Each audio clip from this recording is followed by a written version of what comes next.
When I got back to the rear, I went over to Captain Brennan. He was white as a ghost. He had been, he had been wounded. He had lost a lot of blood. He was still trying to command the company, and he was in control, but he looked like death warmed over. Some of the guys had made it in who were wounded, and there were a number of people out in the field we knew that were still wounded. Brennan, we had a surgeon fly in from the rear area, and he was helping. It was really kind of sad. He was a great guy, but if you can imagine a surgeon coming up on a bus wreck and not having any of his tools and none of his staff and no equipment and nothing to do, to help him do what he does. He could triage. He could direct the medics to take care of the people that were going to make it. Then about an hour went by where we were in the rear just blowing up the village, and I guess they've been doing this for a couple of hours. We had airstrikes taking off from Da Nang, just a couple miles behind us, and they would gain just enough altitude to take a right-hand bank and drop down and drop the bombs on the village, go back around land, put more bombs on, and do it again. We silenced the enemy. That was good because we were able then to form up, and I'm saying now probably we're at 4 or 5 o'clock in the afternoon. A couple of us got online, and I had a radio. I put a radio on my back, and I kept firing artillery along the tree line, and we walked out and to get the wounded. And we had, so the guys brought back everybody they could and everybody they could carry, and then we went back out and we brought in, I think, all but one of the dead. I don't know that they found him the first night. That's my recollection. May not be true. May have gotten all of them. And they were all brought back to the rear area and lined up, 19 of them. And it was really kind of crazy during the battle. We were calling for people to take away the wounded, and here came these old clunky Marine Corps helicopters. The Navy never bought anything for the Marines. They always had stuff late. They didn't have the most current choppers. Most of the help we had actually came from a couple of Army aviators who jumped on their helicopters when they heard we were in trouble and came north and just kept running missions back and forth, and they didn't log their hours. They didn't care how much time they put on their ships. As long as the ship would fly, they kept coming. And they're not supposed to do that. They're only supposed to put so many hours on and then get maintenance and do all of that.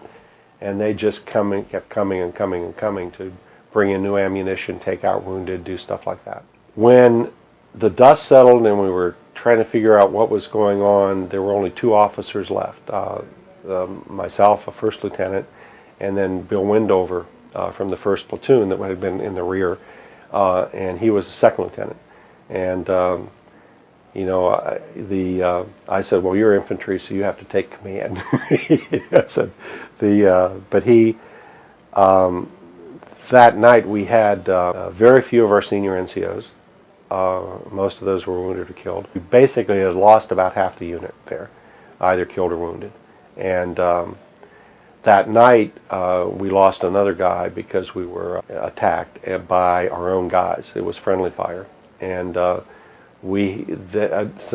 this communication problem with the Marines. And they were flying a Spotlight helicopter down that river that was behind us, and they had gunships behind it. And they saw us moving around down there, and they figured, oh, anybody down there's got to be the enemy, because the enemy's supposed to be coming. And so they opened up on us, and we called back and got them finally to stop, but this one guy got killed because of that. We were fired on 4 times within 2 weeks, all around after that incident, and by gunships, because they thought there were enemy all over the place, and if they saw guys moving, they couldn't identify them, they'd shoot at them. We had to finally get them to stop doing that. It was crazy, but there was a lot of confusion around what was happening. We got a new commander in the next day, who was actually a supply officer back from the battalion. He wasn't an infantry guy. He was a supply guy with an infantry unit who was a captain in Bob Lennon. And Bob then commanded the unit until he was wounded in May. Lo Giang itself, it was kind of interesting because talking with guys who were there in the field, you get really different stories based on where you were when, where you were in the battle, what you know, whether you were in hand-to-hand combat or whether you were a little further back than that, whether you know, the sequence of events, and it was it's a very difficult thing to try to put it all together and figure out what really happened in the confusion of battle. It was I still remember how safe I felt getting back to that graveyard and behind our line, when in fact that was ridiculous because we had about half a company left. We probably had 45 effective people, and in those tree lines were 400 to 500 North Vietnamese regulars, and you know, it was a totally false sense of you know, security. But they moved out. They were being bombed and blown up, and they had to evacuate. And they did take the one prisoner of war. They actually took two. One of them escaped later, and then one of them was released later as a prisoner of war. And it was you know, it was amazing. What was truly sad was the lack of communication between the Marine Corps and the Army units that were there supporting them. The Defense Department has resolved a lot of that. Now they have interoperable communications. They work together better. You now have to be in a joint assignment to get promoted. Before, joint assignments in Vietnam, if you got a joint assignment, that was terrible. You had to stay infantry, you had to stay Army. If you were assigned to a joint assignment, it was just lost time. But that's all changed.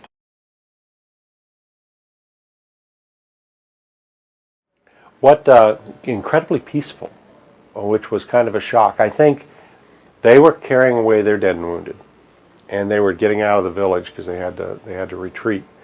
We were doing the same, and there must have been this strange respect. I don't understand. I would have expected that they would have had snipers sitting there, picking guys off who were coming back out to pull out the dead and wounded. And that wasn't the case at all. But they did have people in the area because they then came out and pulled away a lot of their wounded. And there were a lot of blood trails, and they found a lot more down by a river. They were taken as a triage area and then had to evacuate and leave that area. But they did find several hundred. You had to be really careful with the count. I mean, you know, the body counts those days were, you know, it wasn't so much in our area at that time. I don't think we grossly exaggerated what happened. I think it was fairly well disciplined. Later on, it got to be a little ridiculous. You know, if you found a blood trail over here, it could have been an animal, but you know, you credited a kill. You know, it was just that, you know, because body counts became a big thing.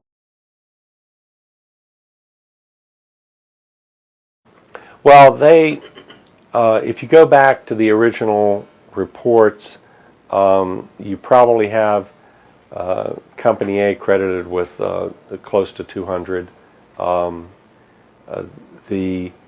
Based on bodies, based on equipment, based on, you know, what they found in that area of the battlefield. Then they had another area where Charlie Company was on the western side, and then on the southern side of that village, Bravo Company came up, but they didn't have much of an engagement. Most of the battle was with Alpha Company.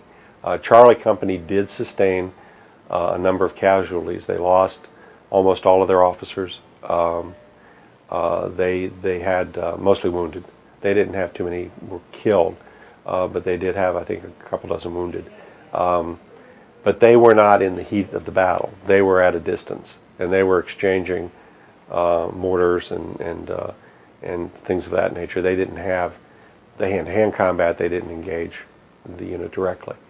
So we had the bulk of the fight, and took the bulk of the casualties, and I think gave the same. Oh yeah, I remember whistles. Was surprised to hear the whistles. It made a tremendous amount of sense. We lost our communications immediately. We couldn't communicate with the second platoon. The second platoon command group, the platoon leader, was killed very early in the fight, and his radio operator, of course, also. I'm not even sure they got the word to pull back, or if they were attempting to pull back, they were engaged hand to hand. Command group, it was a very strange thing. We lost both of our radio operators supporting Captain Brennan with his battalion radio and his company radio. The radio operators who would normally be with a command group were on R&R. They were out of the country, and so we had other guys carrying the radios. We had another guy, a senior NCO, who was this guy was shot 7 times, a couple by us, and because he stood up and started walking in, and he looked like he had a black suit on. It wasn't. It was the blood from his wounds. And we actually shot him twice. We didn't kill him because he was so far away that an M16 round at 100 or 200 meters will rip you apart.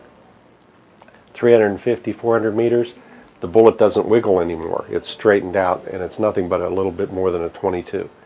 And so it went right through him. But we didn't hit any vital organs, thank God, and he made it all the way back to the back. And I still remember him saying, "Why'd you guys shoot me?" Just like it was a normal conversational thing. So you had the whole bracket of guys that could take being shot and in the middle of hell, and other guys who couldn't take being in the environment, even though nothing really serious happened to them. And it was, you had it, whatever anybody brought to the battle, that's what they brought to the battle, and behaved accordingly. I'm not sure how much you can teach. You can teach organizational structure, you can build morale and spirit and friendships, but as far as what's going to happen when things open up, that's what you come with, not anything they're going to teach you. Most of the action, the noisiest part of all of it, was in the first 20, 30 minutes, first maybe even 5, 10 minutes. When they opened up, when the mortars were falling around us, it was like our machine guns were all around us. It brought you back exactly to where you were in basic training when they made you crawl under the wire and fire the machine guns over your head, and you could hear it. You could hear the bullets going both ways, and if you stuck anything up above that rice line, it was going to be shot by us or them.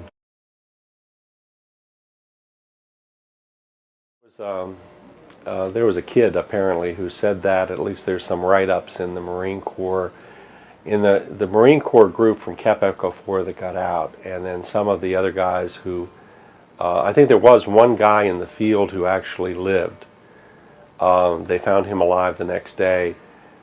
There was one of these kids was assigned to kill him and shot by his head instead of shooting him, and that's what they recorded as that event.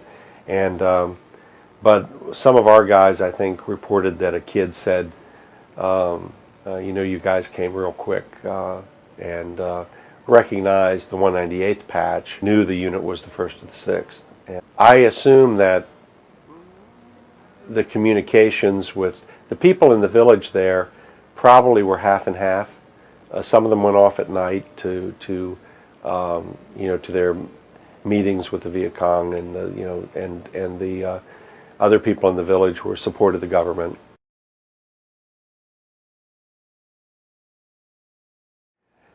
Quiet. just really quiet. A little bit of shock. Still trying to figure out who was there, how they were going to operate. We kept moving. For the next couple of days, we kept moving in that area. We moved out towards the coast a little bit, went through a few villages, looking for sympathizers or anybody who might have been left over in the area.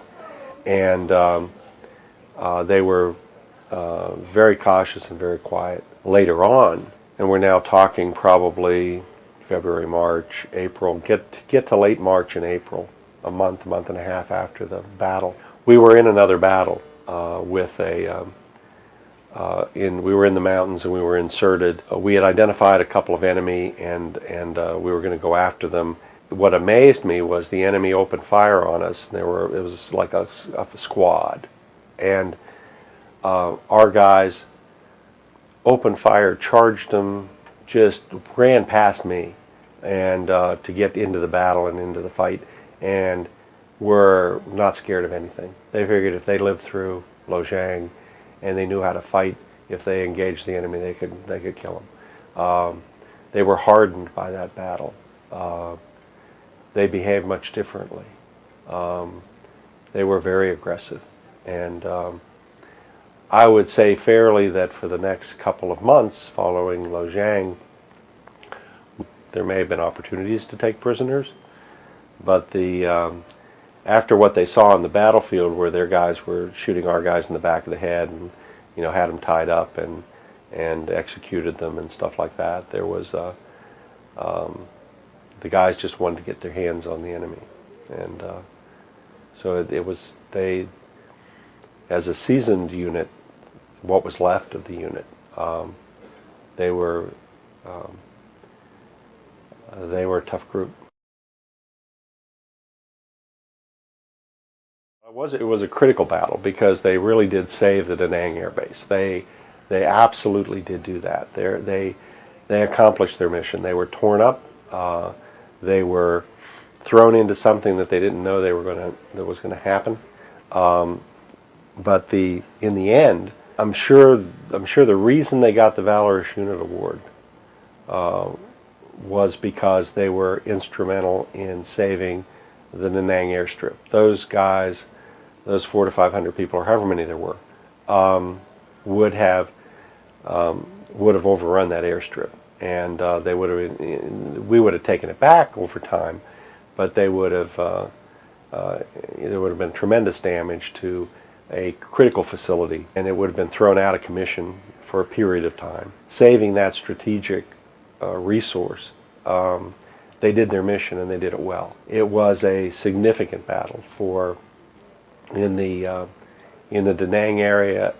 From everything I can find, it was the biggest engagement anywhere around Da Nang. At the same time, there were other significant engagements. I mean, people were going into Wei. They were overthrowing fire bases. There were a lot of casualties. When I did the research for the website, and we were trying to find people, we were trying to find the names of people, I went through the 40,000 orders for the AmeriCal division. Well, the orders during that period of time were just amazing. You would get, whether it was the 11th Brigade or the 196th or 198th, different battalions, when they were in battles, you would just have pages of Purple Hearts and all kinds of Valor Awards for various units. Lots of units had major engagements. Engagements where you lost half a company, very rare. It's a select group of units that had hit battles that bad. But there were a number of them, and there were a number of them over the years. I mean, it wasn't just the Tet offensive. There were battles in almost every year. There were major engagements, and there were more significant battles. There were battles that lasted longer. This was a major battle of the war, and is documented as such, and it was written up in the AmeriCal division, their special newsletters that they did on their major battles, and it was listed as one of their major battles. A great group. It was surprising to find them about maybe 4 years ago. I had been doing some research on Picarelli because Joe, like I said, when he was killed, it was a major shock for me, and I did the research on all of this because of Picarelli, and then found the guys from the company that had been active with the original group, and of course that's the core, the guys who came over from Fort Hood, and that's a lot like the unit cohesiveness you now have in our current Army structure, where they try to keep units together, and that very different from Vietnam, where only the first group were together and trained together, and then you had the replacements come in, and they fought valiantly. I mean, we lost half the company in February. We lost another half of the company, different group, in the month of May on the Anlock Ridge and on Hill 352, and the guys there fought just as hard, just as well. The draftees fought just as much as anybody else. Draftees, it doesn't matter. They're Americans. They're great. They'll do what they're trained to do and what they know to do, and they'll help their buddies and stuff like that. So I really attack anybody who says, we have this all volunteer army.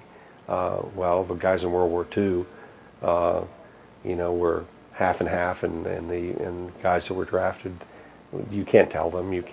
Don't know one guy from another. And the new guys that were the replacements, you couldn't tell them. After they were seasoned a little bit, you couldn't tell one guy from another. But it was, the core group is still pretty much the core group. I still feel like a little bit of an outsider, because I was with them during the worst part of their experience, but I wasn't at Fort Hood. I didn't come over with them on the boat. I joined them, and I was only with them for 4 months in the field. But great group of guys, and I'm glad they stay in touch. It's amazing that they had found as many people as we found so far, and hopefully we'll find more.